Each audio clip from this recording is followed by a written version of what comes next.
Une simple tunique, un rejet, une trahison. Et pourtant, derrière chaque larme, chaque chute, Dieu révélait déjà le visage de son Fils. L'histoire de Joseph, c'est bien plus qu'un récit de famille. C'est l'Évangile cousu dans les plis d'un manteau taché de sang. Imagine un instant, tu es dans une famille rongée par la jalousie. Les tensions sont vives, les non-dits pesants. Une famille où l'amour paternel devient un déclencheur de haine. Dans le récit biblique, cette famille existe, c'est celle de Joseph, le fils de Jacob. Et c'est au cœur de ce chaos que Dieu tissera une clé de lecture prophétique d'une précision bouleversante. La vie de Joseph annonce celle de Jésus. Tout commence avec un métier. En Genèse 37, verset 2, il est dit que Joseph était berger. Ce n'est pas anodin. Dans la Bible, le métier révèle souvent le caractère. Les justes, ceux qui vivent en accord avec la volonté de Dieu, sont bergers, comme Abraham, Isaac, Jacob, Moïse et David. Les impies, ceux qui rejettent Dieu ou vivent sans tenir compte de lui, eux, travaillent souvent la terre, comme Caïn ou Ésaü. Te souviens-tu de ce que Jésus dit à propos de lui-même en Jean 10, verset 11 ? « Je suis le bon berger ». La vie de Joseph, dès les premières lignes, se retrouve liée prophétiquement à celle de Jésus, le berger fidèle. À ce stade, tu te demandes sûrement ce qui a pu déclencher la haine contre Joseph au sein de sa propre famille. Joseph est rejeté non seulement pour son comportement, mais aussi pour un cadeau royal, un vêtement que Jacob lui offre. En Genèse 37, versets 3 à 4, nous découvrons que ce manteau suscite une jalousie profonde. Mais en regardant le texte hébreu, on apprend que ce n'est pas un vêtement ordinaire. C'est une kétonette passim, une tunique royale comme celle portée par les enfants des rois. Jacob n'offre pas simplement un beau manteau à son fils, il lui confère symboliquement la royauté. Jacob devient alors une image de Dieu le Père, plaçant sur Joseph une autorité semblable à celle que le Père accorde à Jésus, son Fils bien-aimé. La relation entre Jacob et Joseph est unique.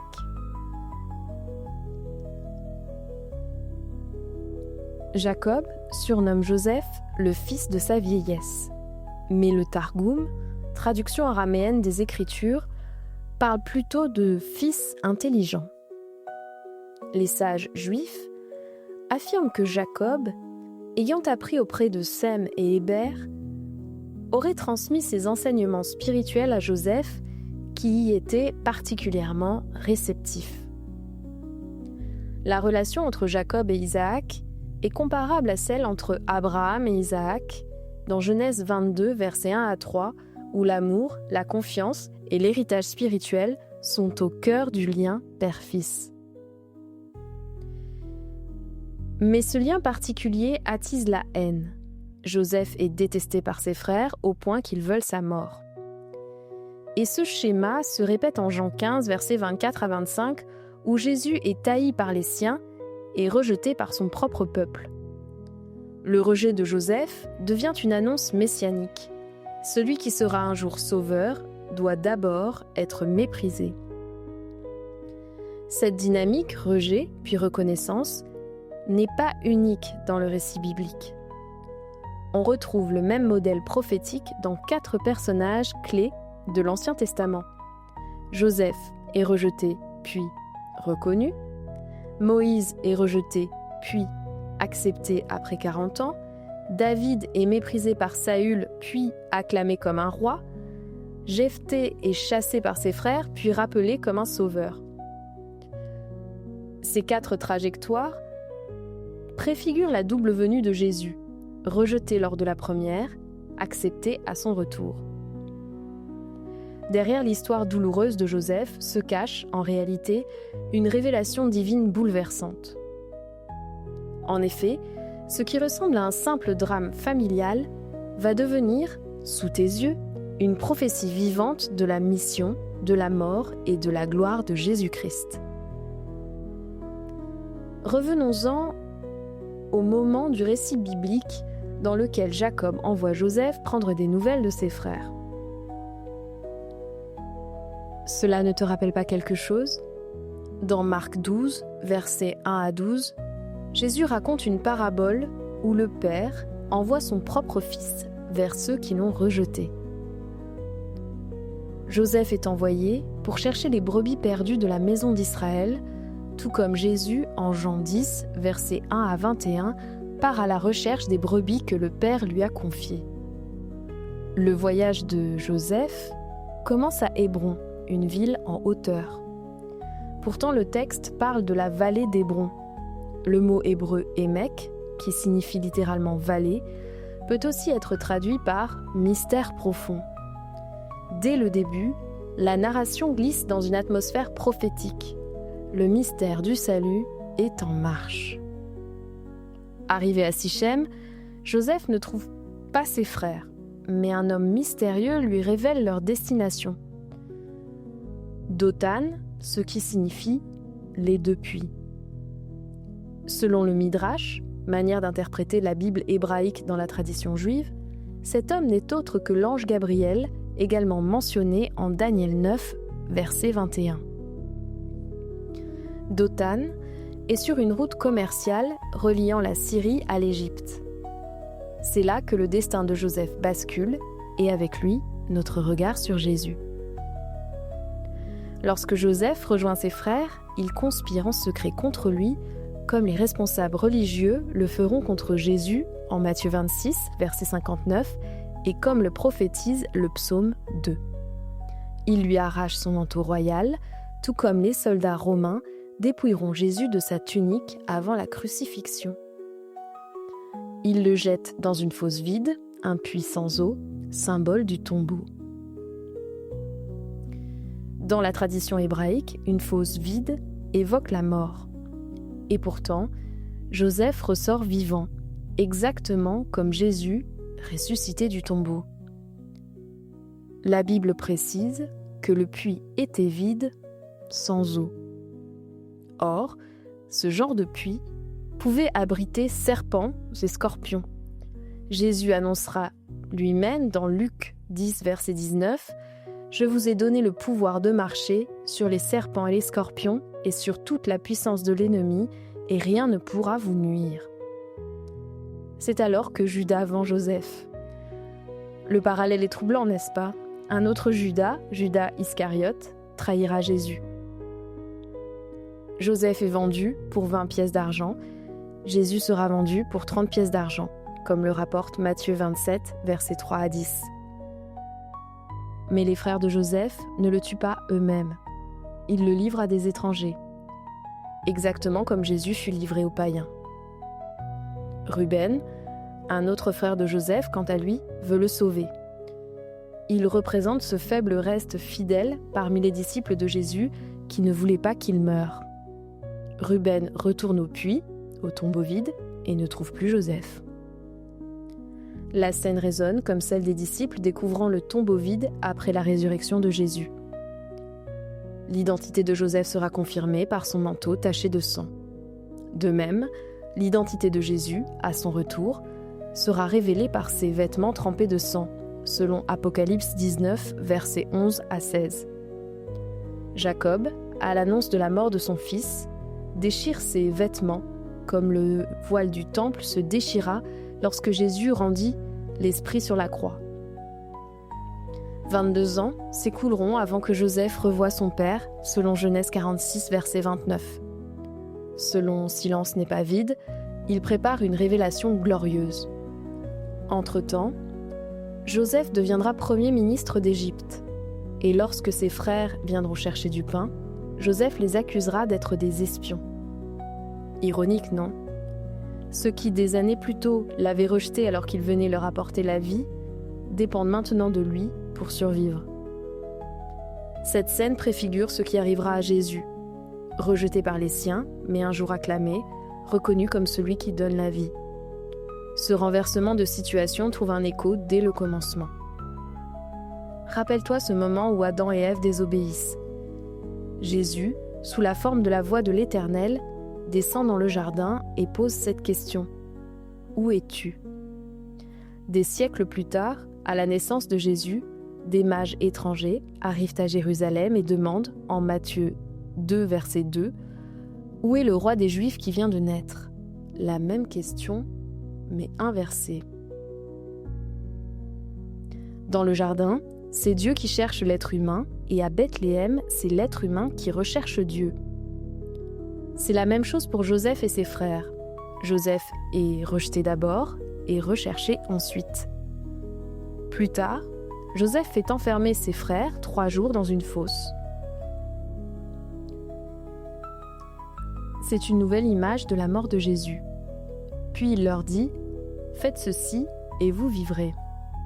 Un écho clair de l'appel de Jésus à la repentance, à la foi et à la vie.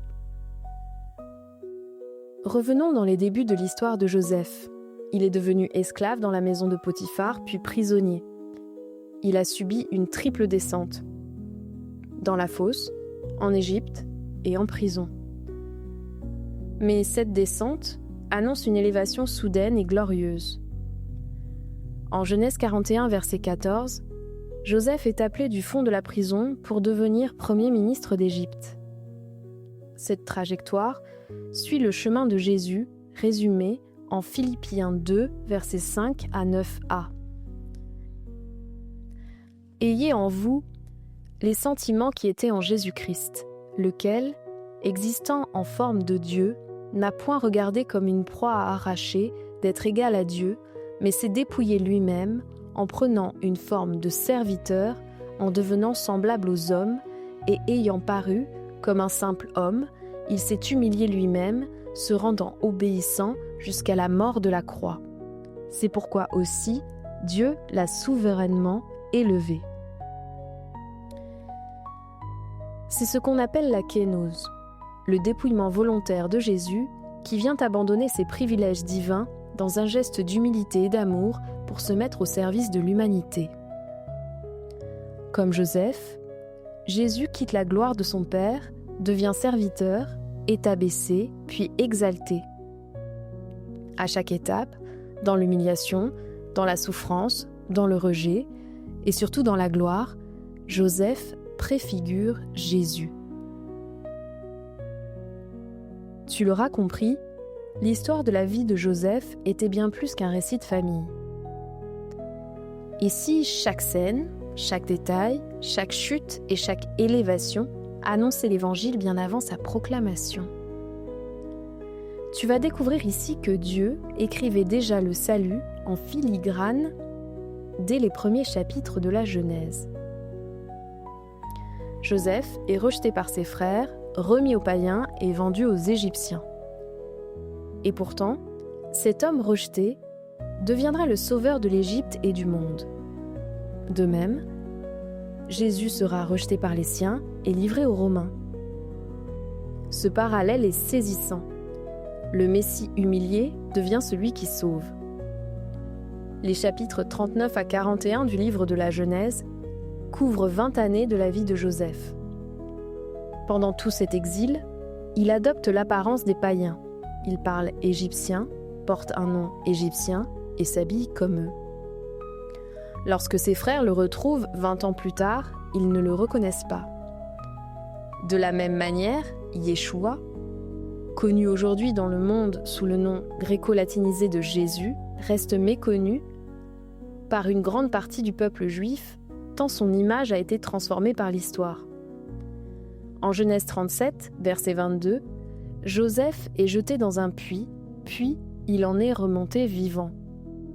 Ce mouvement évoque clairement la résurrection du Messie. Ce même motif apparaît dans Daniel 6, lorsque Daniel est jeté dans la fosse aux lions et en ressort vivant. Le juste qui descend dans la mort et en revient victorieux. Dans les récits de Joseph et Daniel, un roi païen fait un rêve prophétique qui touche le monde entier. Et dans les deux cas, un esclave hébreu interprète le rêve, rendant gloire à Dieu. Cette élévation du serviteur fidèle annonce la reconnaissance future du Messie par toutes les nations. En prison, Joseph manifeste encore ce don prophétique en interprétant les rêves de l'échanson et du panetier. 3 jours plus tard, l'un est rétabli, symbole de la vie, l'autre exécuté, symbole de la mort. Ce passage évoque la crucifixion de Jésus entouré de 2 brigands. L'un croit et vivra avec lui, l'autre rejette et mourra dans ses fautes. C'est une image bouleversante de la puissance spirituelle cachée derrière la croix. Le panetier et les chansons ne symbolisent pas seulement 2 destins opposés. Le panetier et les chansons représentent aussi le pain et le vin, les 2 éléments que Jésus utilise pour illustrer le rachat de l'humanité par son sacrifice à la croix lors du dernier repas. Là encore, tout était déjà là, mais dans l'ombre. Après cette descente, Joseph est élevé à la droite de Pharaon. De la prison à la royauté, il devient instrument de libération pour sa famille et pour les nations. Jésus, après sa mort et sa résurrection, est lui aussi élevé à la droite du Père selon le plan parfait du salut. Le parallèle est limpide. Cette histoire n'est pas seulement familiale, elle est une révélation prophétique, préfiguration messianique complète. Tout y est. Le manteau royal déchiré, la haine des frères, la conspiration, le puits devenu tombeau, la résurrection symbolique, la gloire retrouvée. Dieu n'a pas attendu le Nouveau Testament pour annoncer l'Évangile. Il l'écrivait déjà dans la Genèse, caché dans les drames familiaux, les jalousies, les réconciliations et les rêves oubliés. Chaque tension, chaque blessure annonçait déjà le plus grand drame de l'humanité, le rejet du Messie, sa mort et sa résurrection glorieuse. Joseph descend pour mieux remonter, exactement comme Jésus meurt pour mieux ressusciter. Et lorsqu'il se tient devant le tombeau de Lazare, Jésus proclame, comme un écho du destin de Joseph, « Je suis la résurrection et la vie ». Joseph a été rejeté, brisé, oublié pour mieux sauver. À travers lui, Dieu nous montrait déjà ce que son Fils allait vivre pour notre salut. Et toi, qu'est-ce que cette histoire transforme dans ta manière de voir les épreuves ?